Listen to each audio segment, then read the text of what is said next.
통일교로부터 금품을 수수했다는 의혹을 받고 있는 김규환 전 자유한국당 의원이 윤영호 전 통일교 세계본부장을 무고 그리고 명예훼손 혐의로 고소했습니다.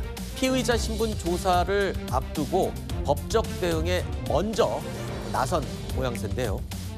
김규환 전 의원은 금품 수수 의혹을 전면 부인하고 있습니다. 하지만 통일교 행사에 참석해서 축사를 했던 사실이 드러났죠. 그러면서 의혹이 점점 더 증폭되고 있습니다. 특히 2019년 통일교 행사에서는요. 지금 보시는 것처럼 김규환 전 의원, 윤영호 전 본부장 그리고 한학자 총재가 나란히 서서 사진을 찍은 것도 확인이 됐습니다.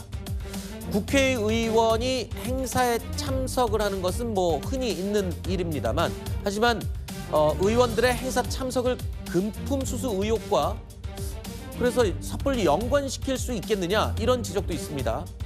그렇습니다만 윤영호 전 본부장을 전혀 모르는 사람이라고 주장했던 김규환 전 의원입니다. 그렇기 때문에 이런 사진이나 행사에 참석했던 내용이나 그리고 또 이 자리에서 발언했던 내용이나 이런 것들이 나오면서 이거는 뭔가 좀 나중에 상황이 바뀔 수도 있겠다 이런 생각이 드는군요. 네, 그러니까 지금 윤영호 본부장의 진술로 권성동 의원께서 어쨌든 지금 기소를 이제 당하지 않았습니까? 그렇기 때문에 윤영호 본부장의 진술이 어느 정도 신빙성이 있다. 이것까지는 좀 인정을 해야 될 것 같아요. 그래서 지금 김규환 의원이나 전재수 의원 같은 경우에는 지금 그 특수본에서 이제 조사까지 받고 있고요. 그런데 이제 단순하게 앵커께도 말씀을 하셨지만 이제 행사 참석이랑 금품을 받았다는 거랑 바로 연결은 되지 않잖아요. 예를 들어서 금품 수수를 받은 날에 네. 행사가 있었다. 이러면은 이제 연관 지을 수 있겠지만 네. 그렇지 않은 상황이기 때문에 사실은 저런 정황들이 조금 더 구체적으로 나와야 될 것 같아요. 네. 그렇기 때문에 지금 김규환 의원도 윤영호 본부장을 무고죄로 이렇게 고소한 것이 아닌가 이렇게 좀 해석할 수 있을 것 같습니다. 근데 이게요. 우리 패널 분들도 참 얘기하기 곤란한 게 누구라고 특정 지금 의혹에 오른 정치인을 비판하기에는 또 우리 측 입장도 또 똑같이 맞물려 있거든요. 지금 김규환 전 의원에 대한 얘기를 하면서도 또 전재수 의원 얘기로 가면은 또 입장이 바뀔 수가 있어요. 지금 전재수 의원 같은 경우가 지금 피의자로 입건된 3명 가운데 한 명입니다. 가장 먼저 소환돼서 조사를 받았죠. 올해까지일 수도 있는 이 공소시효를 고려해서 경찰에서는 일단 전재수 의원에 대한 수사를 가장 먼저 속도를 내고 있습니다. 경찰이 특별 보고서를 입수를 했는데 그 안에 미팅 기록이 있습니다. 그러니까 실제로 천정궁에 출입했던 사람들의 명단 그리고 그 명단 속에 전재수 의원이 출입한 명단, 기록 이거를 집중적으로 지금 살펴보고 있어요.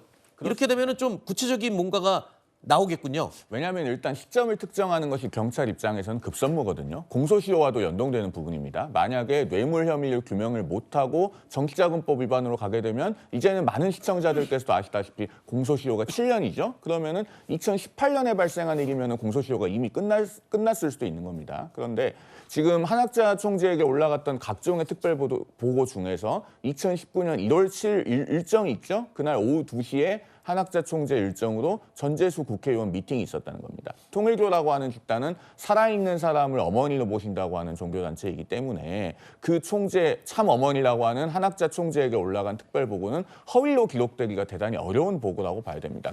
그렇다면 실제로 만났을 개연성이 상당히 제기되는데 공교롭게도 이 2019년 1월 7일은 월요일입니다. 그리고 국회 회의록을 살펴보면 이날 국회 본회의, 상임위, 특위 어떤 것도 열리지 않았어요. 그래서 전재수 의원이 국회에서 그 시각에 어떤 회의에 참석했다는 공적인 기록은 없습니다. 그러니까 어떤 개인적인 그런 다른 일정이 있어서 알리바이, 부재 증명이 있는지 이런 것들까지 확인을 해야 될 것이고 그래서 경찰은 그 천정궁 출입 기록 그리고 한학자 총재에게 보고된 내용 이런 것들을 지금 면밀하게 대조해보고 있는 것으로 보입니다. 자, 앞서 말한 김규환 전 자유한국당 의원 그리고 전재수 의원 둘의 공통점이 이겁니다.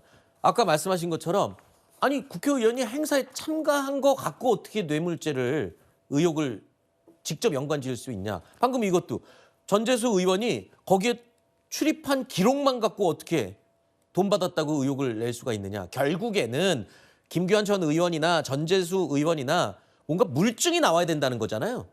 그렇죠? 돈을 받았다라는 거. 그러니까 자 권성동 의원 같은 경우는 돈을 받았다라는 구체적인 증거가 제시됐잖아요. 네. 사진이라든지 또 문자라든지 네. 우리 후보님을 위해서 써주세요. 네. 그리고 나서 본인이 또 증거 인멸을 하려고 했던 것들 또 걸렸잖아요. 네. 그러니까 이런 것들이 정황이 확실한데 네. 그러면 전재수, 나경원, 김규환, 뭐 임종성 이런 의원들은 아직 천정공을 갔다고 하더라도 갔다는 자체만으로 불법은 아니잖아요. 네. 그런데 나경원 의원에게 언론에서 물어봅니다. 우리 채널A에서도 물어봤더라고요. 천정공 갔냐고. 네. 뭐라 그래요? 본질이 아니다. 드릴 말씀이 없다. 그럼 우리가 정치권에 오래 있었잖아요. 네. 이 언어 해석기를 어떻게 돌립니까? 네. 갔다라고 돌리잖아요. 네. 근데 제가 다시 말씀드려요. 갔다고 해서 불법이 아니라니까요. 그리고 윤여고 본부장이 말하는 것도 사실 진술이 바뀌고 있잖아요. 네. 줬다고 했다가 전원이라고 했다가 뭐 세간에 있는 얘기는 아니다. 뭐 얘기하고 있기 때문에 저는 왜 간 사실마저도 부정을 하는가에 대한 의문이 있고 네. 본질이 아니라고 하는데 본질은 거기서부터 시작한다. 그리고 여야가 됐든 뭐 민주당 의원이라고 해서 저희가 감싸고 싶은 마음 없습니다. 아, 네. 네, 그러니까 이번 기회에 가신 분들 딱 다 조사해가지고 네. 법적 책임져야 됩니다. 알겠습니다. 그러려면 일단 이 지금 경찰 수사 가장 속도를 내고 있는 전재수 의원 그리고 또 속속 의혹이 나오고 있는 김규환 전 의원 자 모두 경찰 수사에 좀 집중을 할 수밖에 없습니다.